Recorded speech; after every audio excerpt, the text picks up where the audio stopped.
So, a couple of months ago, I went out with my old flatmates and their friends. There were about 10 of us, and we ended up sitting by the river with 40 quid's worth of cheap cider as the sun came up. It was like 5 a.m. We were waiting for the first tube. We were talking about a trip we'd taken to China a few years before, about the salted beans you get in Yunnan province and the city where it's spring 13 months of the year, and the difference between Asian wasp stings and European wasp stings. We kept talking about going back, you know? See if we could get visas for Tibet this time. Next thing I know, it's 10:30 and I'm on the kitchen floor. I think it's a general rule of life that you should never look too closely at the space between the worktop and the cooker when you're hungover.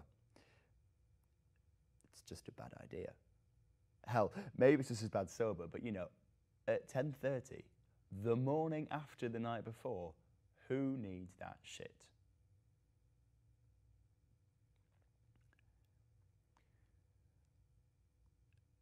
They think that the guy who raped me was probably gone by 7 in the morning.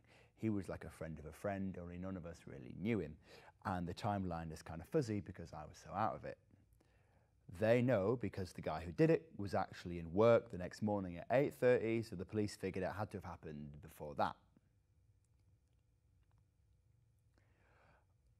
I didn't actually call them. I went to A&E and told them what happened, and then this detective just showed up. They took some blood and swabbed me everywhere.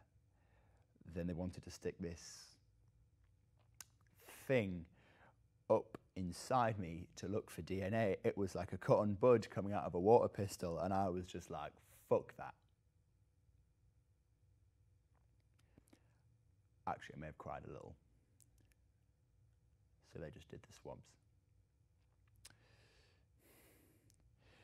Afterwards, this police officer asked me if I was hungry. All they had was a chicken-flavoured pot noodle, and I said, no, I'm a vegetarian, and the meat industry is inherently fucked up and savage. So they said they'd find me a curry-flavoured one. I looked the officer right in the eye, and I was like, haven't I suffered enough? She laughed like it was really funny.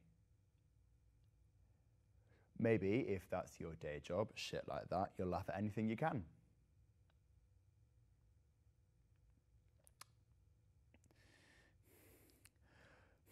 So it turned out they really only had chicken, and I was still kind of hungover at this point, so I just ate the pot noodle, and afterwards I felt horrible inside.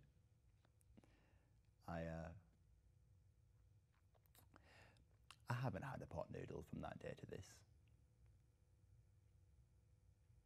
Even the smell just makes me sick.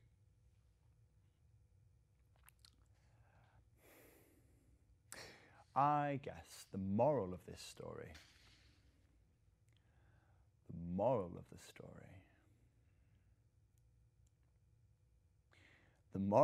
the story is that if someone offers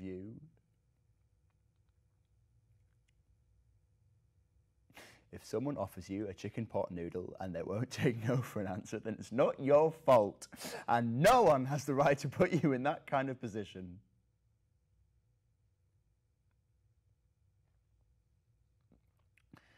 The guy who did it,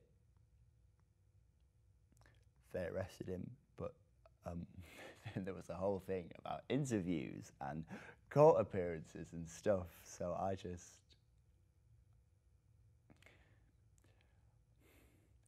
signed a statement and let it go. I don't really want to go to China anymore. Guess I'm a bit scared.